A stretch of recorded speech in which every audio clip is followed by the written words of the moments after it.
Hello students, welcome to my SM studio YouTube channel. तो आज আমি পঢ়িম তোমালোকৰ ক্লাস 6 ৰ সমাজ বিচিত্ৰাৰ পাৰ্ট ডি আছে, চ্যাপ্টাৰ নাম্বাৰ 6 পাৰ্ট 6 ইতিহাস লিখনত সময় গণনা উৎস আৰু ভাৰতবৰ্ষ। তো এই চ্যাপ্টাৰ খিনিত থকা যিবোৰ তোমালোকৰ কোশ্চেন আছে, অনুশীলনী 1 ত যিবোৰ তোমালোকৰ কোশ্চেন আছে মই দেখুৱাই দিছো। এই কোশ্চেনবোৰ মই ভালদৰে আলোচনা কৰি দিম আৰু অনুশীলনী 2 ত তোমালোকৰ কিছুমান কোশ্চেন আছে, এইবোৰ আলোচনা কৰি দিম। আৰু তোমালোকৰ এই পাৰ্টটিত অনুশীলনী 3 ত কেইটামান কোশ্চেন দি আছে মই দেখুৱাই দিছো তোমালোকক। এইখিনি মই তোমালোকক ভালদৰে আলোচনা কৰি দিম আৰু লগতে ইখিনিয়া মই তোমালোকক আলোচনা কৰি দিম। তো তোমালোকে ভিডিওটো সম্পূৰ্ণ কৰিছা, ঠিক আছে। মই প্ৰথমে অনুশীলনী 1 ত যিবোৰ কোশ্চেন আছে এইবোৰ আলোচনা কৰি দিম। তো অনুশীলনী 1 ত কি কৈছে তোমালোকে চোৱা এতিয়া। 1 নম্বৰত কৈছে যে তলৰ প্ৰশ্নবোৰৰ উত্তৰ দিয়া। ক নম্বৰত কৈছে যে শংকৰদেৱৰ জন্মৰ চনৰ পৰা আৰম্ভ হোৱা বৰ্ষপঞ্জীখনক কি বুলি জনা যায়? Most important question. তো ইয়াৰ উত্তৰ তোমালোকে পেজ নাম্বাৰ মই দেখুৱাই দিছো, পেজ নাম্বাৰ 49 এটু উলিয়াবা। ইয়াতে আছে তোমালোকৰ শংকৰাব্দ বুলি কোৱা হয়, ঠিক আছে। ইয়াৰ পিছত তোমালোকে খ নম্বৰ কি কোশ্চেন দিছে এইটো দেখিম আমি। ভাস্কৰাব্দৰ আৰম্ভণি কোনজন ৰজাৰ ৰাজ অভিষেকৰ বছৰৰ পৰা হৈছে? Most important question. তো ইয়াৰ উত্তৰ তোমালোকে একে পেজতে আছে, 49 পেজ ইয়াতে দিয়া আছে। খ নম্বৰ কোশ্চেন ইয়াতে তোমালোকে দেখিবলৈ পাইছে বৰ্ষপতি ভাস্কৰাব্দ দিয়া আছে। তো এইটো তোমালোকৰ হ'ব যে ৰজা ভাস্কৰ বৰ্মনৰ দিনত, ৰজা ভাস্কৰ বৰ্মনৰ দিনত তোমালোকৰ ভাস্কৰাব্দৰ আৰম্ভণি হৈছিল, ঠিক আছে। ৰজা ভাস্কৰ বৰ্মনৰ দিনত ভাস্কৰাব্দৰ আৰম্ভণি হৈছিল এইখিনি। তাৰপিছত তোমালোকৰ গ নম্বৰ কোশ্চেন কি কৈছে যে মুছলমানসকলৰ পৰম্পৰাগত বৰ্ষপঞ্জীখনৰ নাম কি? ইয়াৰ উত্তৰ তোমালোকে একেখন পেজতে আছে, 49 পেজ এইটো হ'ব। ইয়াতে দিয়া আছে তোমালোকে চোৱা হিজৰি। মুছলমানসকলৰ বৰ্ষপঞ্জীখনৰ নাম হৈছে হিজৰি, এইটো লিখিলে তোমালোকৰ উত্তৰ হৈ যাব, ঠিক আছে। তাৰপিছত তোমালোকক কি কোশ্চেন দিছে? ঘ নম্বৰ কোশ্চেন কৈছে যে গ্ৰেগৰিয়ান বৰ্ষপঞ্জীৰ আৰম্ভণিৰ বছৰটো কোনজন বিশেষ ব্যক্তিৰ জন্মৰ পৰা গণনা কৰা হয়? Most important question. ইয়াৰ উত্তৰ তোমালোকে পেজ নম্বৰ 50 পেজত আছে তোমালোকৰ, ইয়াতে দেখিবলৈ পাইছে 50 পেজ। এইটো হৈছে তোমালোকৰ যীশুখ্ৰীষ্টৰ জন্মৰ পৰা আৰম্ভ হয়, ঠিক আছে। কি কৈছে কোশ্চেনটো মই আকৌ এবাৰ দেখুৱাই দিছো। কৈছে যে ইয়াত কৈছে যে গ্ৰেগৰিয়ান বৰ্ষপঞ্জীৰ আৰম্ভণিৰ বছৰটো কোনজন বিশেষ ব্যক্তিৰ জন্মৰ পৰা গণনা কৰা হয়? তো উত্তৰ হৈছে তোমালোকৰ ইয়াত যে যীশুখ্ৰীষ্টৰ জন্মৰ পৰা আৰম্ভ হয়। এইটো লিখিলে তোমালোকৰ উত্তৰ হৈ যাব, ঠিক আছে। উত্তৰ হৈছে তোমালোকৰ যীশুখ্ৰীষ্টৰ জন্মৰ পৰা আৰম্ভ হয়। তাৰপিছত তোমালোকে কি কোশ্চেন দিছে এইটো আমি আলোচনা কৰিম। আমালোকৰ ঘ নম্বৰ কোশ্চেন হৈ গ'ল। এতিয়া আমি ঙ নম্বৰ কোশ্চেন আলোচনা কৰিম। কি কৈছে? এক দশক বুলিলে কি বুজা? তো ইয়াতে মই দেখুৱাই দিছোঁ, তোমালোকে 50 পেজ উলিয়াই লোৱা। ইয়াতে দিয়া আছে এক দশক দিয়া আছে, দেখিবলৈ পাইছে। দশক বুলিলে 10 বছৰীয়া এছোৱা সময়ক বুজোৱা হয়। এইটি হৈছে তোমালোকৰ উত্তৰ, ঠিক আছে। এক দশক এইটো। তাৰপিছত তোমালোকক ইয়াতে 6 নম্বৰ কোশ্চেন দিছে। কি কৈছে যে ইয়াতে তোমালোকে কৈছে যে 1000 বছৰক একেলগে বুজাবলৈ কোনটো শব্দ ব্যৱহাৰ কৰা হয়? Most important question. এইটো তোমালোকৰ ইম্পৰ্টেন্ট কোশ্চেন হয়। ইয়াৰ উত্তৰ তোমালোকে পেজ নম্বৰ 50 আছে তোমালোকৰ, দেখুৱাই দিছোঁ। সহস্ৰাব্দ হৈছে তোমালোকৰ 1000 বছৰক বুজায়। সহস্ৰাব্দই 1000 বছৰক বুজায়, ঠিক আছে। এইখিনি তোমালোকৰ উত্তৰ যে সহস্ৰাব্দই 1000 বছৰক বুজায়। শব্দটো হৈছে কোশ্চেন তুমি আকৌ দেখুৱাই দিছে যে কি কৈছে 1000 বছৰক একেলগে বুজাবলৈ কোনটো শব্দ ব্যৱহাৰ কৰা হয়? তো শব্দটো হৈছে তোমালোকৰ অকল শব্দটো লিখিবা। এইটো শব্দ হ'ব তোমালোকৰ সহস্ৰাব্দ, এইটো লিখিলে হৈ যাব, ঠিক আছে। এইটো ইয়াৰ পিছত তোমালোকক 2 নম্বৰ কোশ্চেনত কৈছে, তোমালোকক 2 নম্বৰ কোশ্চেনটো চাই লোৱা। কৈছে যে ইতিহাস আৰু কাহিনীৰ মাজত পাৰ্থক্য বা ইতিহাস আৰু কাহিনীৰ মাজত কি পাৰ্থক্য আছে? এইটো। তাৰপিছত 3 নম্বৰ কোশ্চেন কৈছে যে ইতিহাস লিখনৰ ক্ষেত্ৰত সবাতোকৈ গুৰুত্বপূৰ্ণ অৱদান কি? তো তোমালোকৰ 2 নম্বৰৰ উত্তৰ ইয়াতে দিয়া আছে। প্ৰথমে আমি কোশ্চেনটো পঢ়িম। কি কৈছে কোশ্চেনত? ইতিহাস আৰু কাহিনীৰ মাজত কি পাৰ্থক্য আছে? তো উত্তৰ দিয়া আছে যে ইতিহাস হৈছে তথ্য, দলিল, দস্তাবেজ, প্ৰমাণ ইত্যাদিৰ ওপৰত আধাৰিত সত্য ঘটনা। তাৰপিছত তোমালোকৰ কাহিনী কৈছে যে কাহিনী হৈছে কল্পনা ভিত্তিক আৰু সাহিত্যমূলক, য'ত প্ৰমাণৰ প্ৰয়োজন নাথাকে, ঠিক আছে।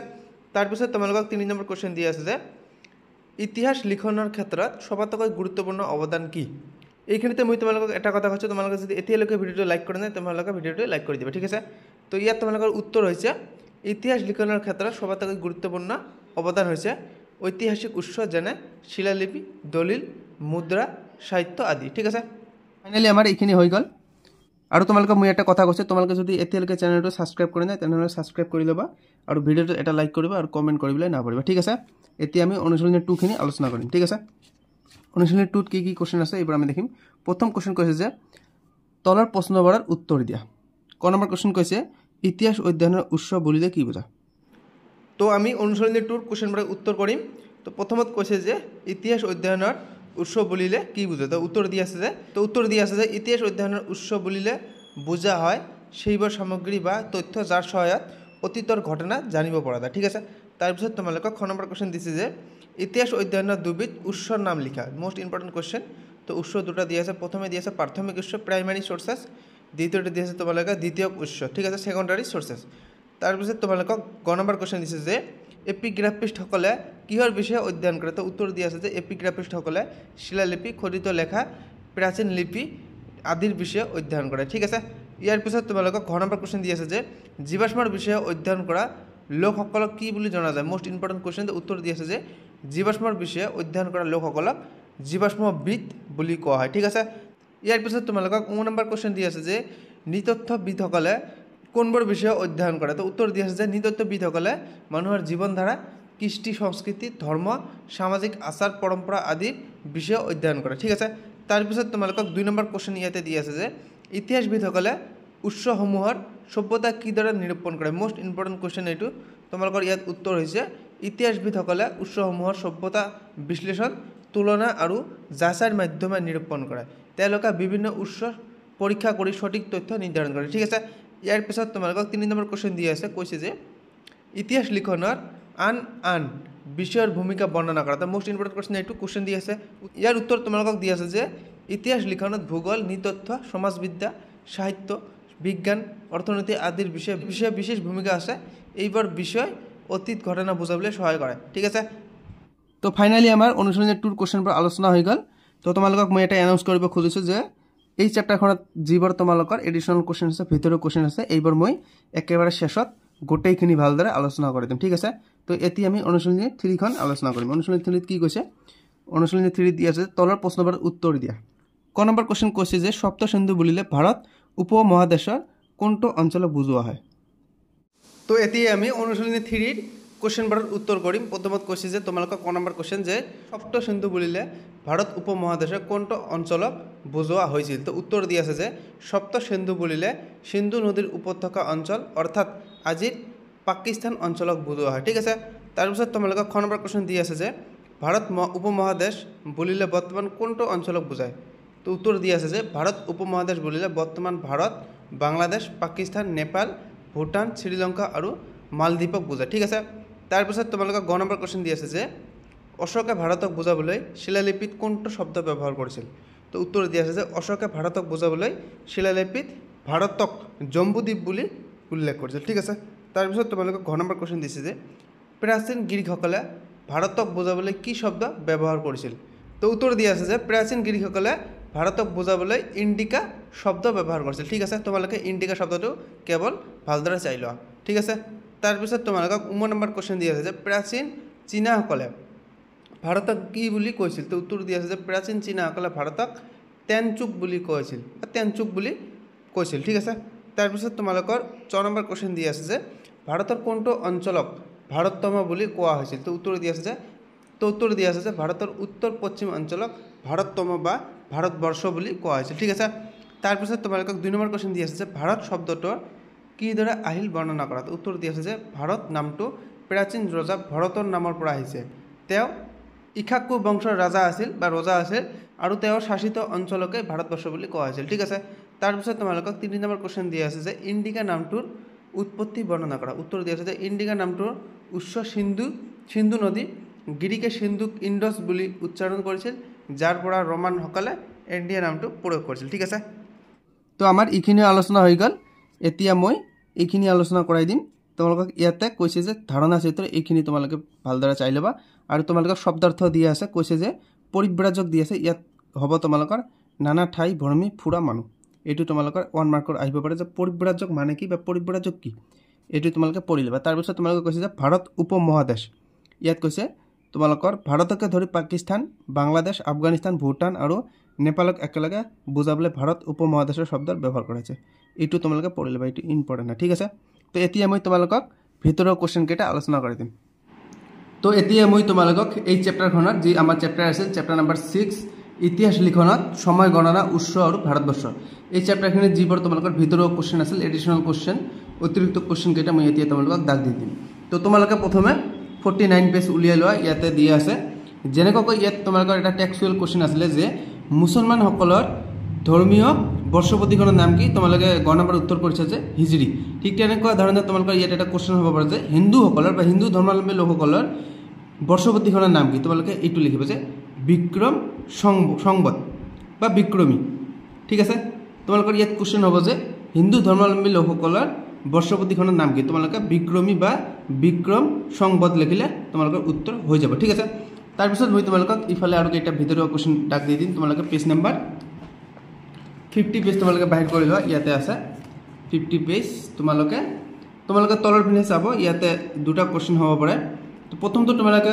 ডিকেডছ যেটো আছিল দশক এটো তোমালোকৰ কিতাপতে কোশ্চেন আছে ইয়াৰ ওপৰত তোমালোকে শতিকা বা শতাব্দী এটো কোশ্চেন হ'ব পাৰে ঠিক আছে এটো তোমালোকে ইয়াৰ পৰা পঢ়ি যাবা যে শতিকা আৰু শতাব্দী কাক বলে বা কি ইয়াৰ উত্তৰ হৈছে যে 100 বছৰ জোড়া সময় 100 এটা শতিকা বুলি কোৱা হয় ঠিক আছে এইখিনি লিখিলে তোমালোকৰ উত্তৰ ইয়াৰ হৈ যাব শতিকা কাক বলে এইখিনি লিখিলে তোমালোকৰ উত্তৰ হৈ যাব ঠিক আছে কি কৈছে 100 বছৰ জোড়া সময় 100 এটা শতিকা বুলি কোৱা হয় তাৰ পিছত তোমালোকৰ ইয়াতে আৰু এটা কোশ্চেন হ'ব পাৰে যে সহস্ৰাব্দ কি তো উত্তৰ হ'ব পাৰে যে সহস্ৰাব্দই 1000 বছৰক বুজায় এইখিনি লিখিলে অকল এইখিনি লিখিলে তোমালোকৰ উত্তৰ হৈ যাব ঠিক আছে তাৰ পিছত ইয়াতে আৰু এটা কোশ্চেন হ'ব পাৰে যে যুগ কি যুগ বুলিলে কি বুজায় ইয়াতে দি আছে এইটো কিছুমান বৈশিষ্ট্যৰ মিল থকা এক দীঘলীয়া সময়ক যুগ বুলি কোৱা হয় এইখিনি লিখিলে তোমালোকৰ যুগৰ যেটো উত্তৰ হয় এটো তোমালোকৰ উত্তৰ হৈ যাব ঠিক আছে তাৰ পিছত ইফালে কি কোশ্চেন আছে এটো মই দেখুৱাই দিম ইফালে তোমালোকৰ এইখন পেজত তোমালোকৰ এডিশনাল কোশ্চেন নাই জেনাৰেলি ইফালে দেখিম আমি পেজ নম্বৰ 53 তো ইমান ইম্পৰ্টেন্ট কোশ্চেন নাই সৰি পেজ নম্বৰ তোমালোকৰ 52 নাই ইফালে নাই পেজ নম্বৰ 53 আছে এটা মান মই এটো তোমালোকক দাগ দি দিছো তলৰ পিনে চাব ইয়াতে কৈছে যে ভাৰতৰ আটাইতকৈ প্ৰাচীন গ্ৰন্থ ঋগ্বেদ তোমালোকৰ ইয়াতে উত্তৰ হ'ব পাৰে যে ভাৰতৰ আটাইতকৈ প্ৰাচীন গ্ৰন্থখনৰ নাম কি তোমালোকে এইখিনি লিখিলে হৈ গ'ল ঋগ্বেদ ভাৰতৰ প্ৰাচীন গ্ৰন্থখনৰ নাম হৈছে ঋগ্বেদ ঠিক আছে তাৰ পিছত আৰু এটা ইয়াত উত্তৰ কোশ্চেন হ'ব পাৰে যে সপ্ত সিন্ধু বুলিলে কি বুজা তোমালোকে লিখিবা যে ইয়াৰ অৰ্থ হৈছে এইটো তোমালোকৰ সপ্ত সিন্ধু ইয়াৰ অৰ্থ হৈছে যাৰ অৰ্থ সাতখন নদীৰে গঠিত ভূমি ঠিক আছে সপ্ত সিন্ধু কি সাতখন নদীৰে গঠিত ভূমি ঠিক আছে ইয়াৰ পিছত আমি এইফালে দেখিম পেজ নম্বৰ 54 ইয়াতে কেইটামান কোশ্চেন দি আছে তালিকাটো তোমালোকে ভালদৰে চাবা তোমালোকে কোশ্চেনত দিব পাৰে যে ইয়াত তোমালোকে কি দিছে যে মহাভাৰতত উল্লেখিত স্থান আৰু বৰ্তমান স্থান ঠিক আছে তোমালোকৰ কোশ্চেন দিব পাৰে যে কুৰুক্ষেত্ৰৰ বৰ্তমান নাম কি তোমালোকে দিবা হাৰিয়ানাৰ কিছু অংশ বা তোমালোকক ইয়াত অন্য ধৰণৰ কোশ্চেন দিব পাৰে যে অসমৰ বৃহৎ অংশক মহাভাৰতত কোনটো স্থান আছিল কি কোশ্চেন হ'ব পাৰে যে অসমৰ বৃহৎ অংশ মহাভাৰতত কোনটো স্থান আছিল তোমালোকৰ প্ৰাগজ্যোতিষপুৰ ইয়াৰ উত্তৰ হ'ব ঠিক আছে তাৰ পিছত তোমালোকৰ কচ্ছ দি আছে কচ্ছ এটো মহাভাৰতত উল্লেখিত স্থান বৰ্তমান নাম হৈছে গুজৰাটৰ কচ্ছ অঞ্চল ইয়াত তোমালোকৰ উত্তৰ দিব পাৰে যে কচ্ছ আজি কোন ভাৰতৰ কোন ৰাজ্যত বা কত অৱস্থিত ভাৰতত অৱস্থিত আৰু কোন ৰাজ্যত গুজৰাটত এটো তোমালোকৰ কোশ্চেন হ'ব পাৰে ঠিক আছে তাৰ পিছত তোমালোকৰ তলত এটা কোশ্চেন হ'ব পাৰে ইয়াতে চাই লোৱা ইয়াতে কৈছে যে ইয়াতে কোশ্চেন হ'ব পাৰে যে পাৰস্য লোকসকলে ভাৰতক কি বুলি মাতিছিল বা কি বুলি উল্লেখিত কৰিছিল তো উত্তৰ হ'ব যে পাৰস্য লোকসকলে ভাৰতক হিন্দু বা হিন্দ বুলি উল্লেখ কৰিছিল এটো তোমালোকৰ কোশ্চেন হ'ব পাৰে যে পাৰস্য লোকসকলে ভাৰতক হিন্দু নহয় কিন্তু হিন্দু বা হিন্দ বুলি উল্লেখ কৰিছিল ঠিক আছে তাৰ পিছত তোমালোকৰ ইয়াতে এটা কোশ্চেন আছে 9 নম্বৰ কোশ্চেন কি কৈছে ইয়াতে প্ৰাচীন চীনাসকলে ভাৰতক কি বুলি কৈছিল তোমালোকৰ মই যেটো উত্তৰ দিছে এইটোটো হয় কিন্তু কিতাপত নাই কিতাপত যেটো আছে মই এইটো তোমালোকক দাগ দি দিছো তোমালোকে এই উত্তৰটো ইয়াৰ পৰা কাৰেকচন কৰি লবা ইয়াৰ উত্তৰ তোমালোকৰ ইফালে আছে পেজ নম্বৰ 54 এইটো লিখিলে হৈ যাব ঠিক আছে এইখিনি তোমালোকে কাৰেকচন কৰি লবা ইয়াত দুটা আছে এইটো লিখিলে হ'ব বা সিন্ধুৰ পাৰ ইন্দু বুলি লিখিলে এইটো হৈ যাব ঠিক আছে এই দুটাৰ ভিতৰত এটা লিখিলে হৈ যাব তোমালোকৰ ইয়াত আৰু এটা কোশ্চেন দেখুৱাই দিছে মই তোমালোকক যে জম্বুদ্বীপ মানে কি ইয়াত এটা কোশ্চেন হ'ব পাৰে জম্বুদ্বীপ মানে হৈছে জামু গছৰ দ্বীপ ঠিক আছে এইটো কোশ্চেন হ'ব পাৰে ঠিক আছে তো আজিৰ ভিডিও আমাৰ এইখিনিয়ে যদি ভিডিওটা ভাল লাগা ভিডিওটো এটা লাইক কৰিব আৰু চ্যানেলটো সাবস্ক্ৰাইব কৰিব ঠিক আছে বাই বাই টেক কেয়াৰ